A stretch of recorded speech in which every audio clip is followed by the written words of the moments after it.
What's up guys, it's Armel. Okay, so today... Ah bah tu débarques comme ça toi, et en plus tu leur parles anglais. Ah tu voudrais peut-être pas leur expliquer pourquoi t'as été absente 6 mois plus tôt? C'est exact, vous avez sans doute remarqué que la dernière vidéo que j'ai postée date de environ 6 mois, soit de août. Et c'est celle où je parle anglais et où je joue au tennis. Vous avez sans doute dû vous demander pourquoi j'ai fait ça. Bien, je pense que vous parlez un tout petit peu anglais et que vous avez compris un petit peu le sujet de la vidéo. Comme quoi l'année prochaine je pars faire mes études aux États-Unis. Arrivé à un certain niveau au tennis, les universités des États-Unis recherchent des joueurs qui peuvent faire partie de leur équipe, donc de l'université, afin de pouvoir jouer contre les autres universités, puisque là-bas, vous le savez très bien, que le sport est extrêmement médiatisé. Et là, vous allez me dire, mais ça doit coûter une blinde d'aller là-bas. Et bah ouais, là-bas c'est 30 000 $ l'année. Oui, l'année. Ici, une école assez huppée, c'est... allez... 8 000 €, 10 000, grand max. Mais je vous stade tout de suite, je vais là-bas que parce que j'ai une bourse complète, ce qui comprend que je ne paierai que le billet d'avion et la nourriture, le logement, tout ça me sera gentiment payé. Et c'est pourquoi j'ai posté cette vidéo en parlant de tennis et en fait c'est un peu une forme de CV. Sauf que j'allais pas le marquer sur un papier que je savais jouer au tennis, je savais faire un coup droit, un revers, un service. Du coup j'ai préféré le faire en vidéo. Et là, ce fut le déclic, puisqu'en à peine 2 mois, puisque ça va hyper vite, donc j'ai posté la vidéo, déjà grâce à vous, vous avez pu me la faire monter un petit peu. Et j'ai eu une trentaine d'universités qui m'ont contacté. Alors moi je pensais pas du tout que ça allait faire comme ça. Moi plutôt je pensais que j'allais poster la vidéo. J'aurais dû aller sur la NCAA, c'est le site où il y a toutes les universités. J'aurais dû les contacter une par une, trouver le contact, le coach et tout, leur demander bonjour, je m'appelle Armel, je suis une joueuse de tennis, j'aimerais faire partie de l'université, hein? Voilà, je pensais que j'allais galérer à trouver une université puisque bah une française, enfin il y en a plein quoi, des gens qui font comme ça. Hein, je suis pas la seule je pense. Surtout qu'à ce moment-là mon niveau d'anglais n'était pas au top hein.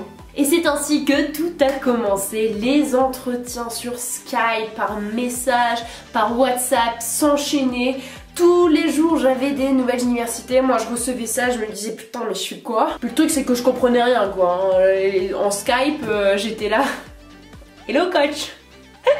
Et là, grand blanc. Alors et est venu le moment où il fallait signer pour les universités, puisque je vous explique qu'il y a 2 moments dans l'année où on peut signer, donc c'est des périodes de 1 semaine.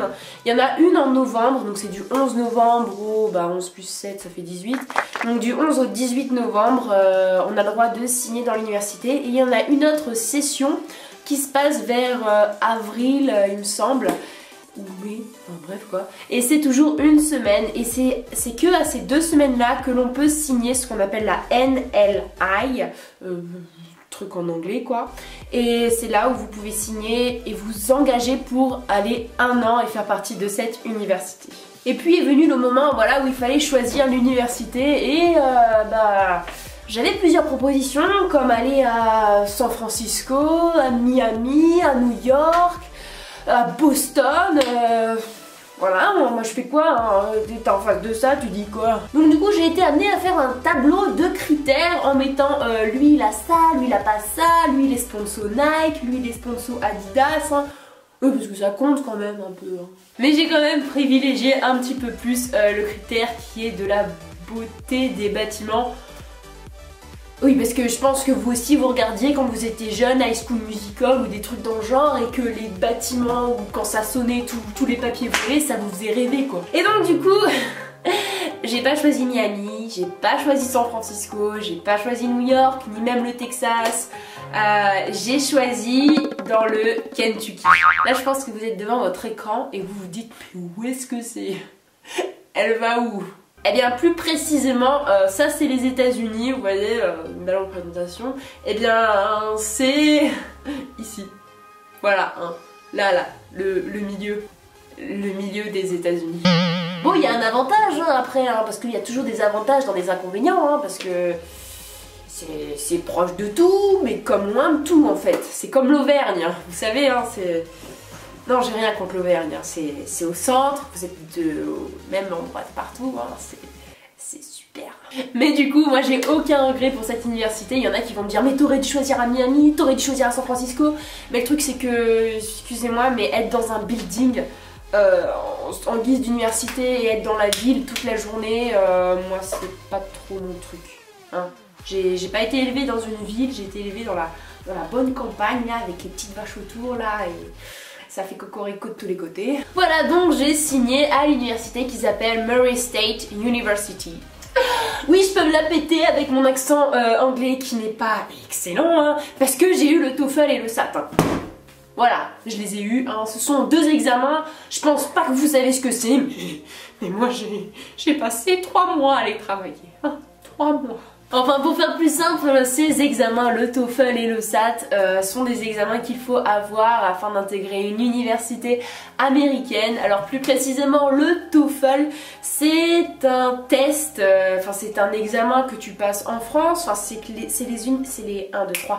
les étudiants qui veulent partir dans une université étrangère, même si tu pars à Londres, tu pars en Australie, tu dois passer ton TOEFL. Ça comprend la compréhension écrite, compréhension orale, expression écrite, expression orale, tout ça en anglais, hein. Je devais avoir un score minimum qui était la moyenne, un peu plus que la moyenne, et je l'ai eu, je l'ai eu, hein. J'ai eu 61 sur 120. C'était le score à avoir. Et j'ai eu également le SAT. Alors le SAT, il y a beaucoup moins de personnes qui savent ce que c'est tout simplement en fait le bac que passent les Américains à la fin de leur high school. Voilà, donc ça comprend les maths, de la compréhension écrite et de l'expression écrite. Et du coup tu le passes, tu dois avoir un niveau d'anglais comme ça, alors que moi j'étais là quoi. Oui, parce que vous imaginez pas qu'avoir un 17 en terminale, c'est parler couramment, hein. Non, t'arrives là-dedans, tu te tapes un 3 sur 20 au début. Hein. Et voilà, donc c'est en partie pour ça que j'ai arrêté les vidéos pendant 6 mois. Et on va dire que ça me manque un peu, c'est pour ça que j'en fais pendant les vacances. Hein. Parce qu'en fait, il fallait que je carbure à fond en anglais. J'écoute des vidéos, j'écoute de la compréhension orale, compréhension écrite, enfin tout le tralala quoi. Et en plus, parce que je crois bien que j'ai le bac à la fin de l'année. Enfin voilà, maintenant vous savez tout et je décolle le 29 juillet en direction de Miami.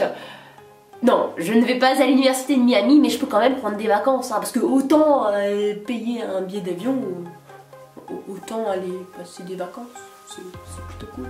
Du coup, je vais passer une semaine à Miami et là, je vais vous faire des vidéos, mais comme jamais quoi. Là, après le bac, ça va faire pa. Et comme ça se concrétise un petit peu, la semaine prochaine, je vais partir à Paris, passer, faire mon visa. Donc je vais aller à l'ambassade américaine, donc je vais essayer de vous filmer tout ça. Même si je pense que je pourrais pas filmer dans l'ambassade, sinon ils vont pas m'accepter mon visa. Voilà, donc je crois que la vidéo est terminée, maintenant vous savez un petit peu tout. Si vous avez des questions, n'hésitez pas à me poser en commentaire. Si vous aussi vous faites du tennis ou du golf ou quelque chose dans le genre, vous avez un bon niveau, vous pouvez également partir aux États-Unis. Donc si vous avez des questions, n'hésitez pas à me les poser en commentaire, même sur Snapchat. Je vous laisse mon Snapchat qui sera marqué quelque part, hein, là peut-être. Et du coup sur Snapchat, vu que je fais plus de vidéos, j'optimise tout mon temps. Je raconte ma vie sur Snapchat un peu.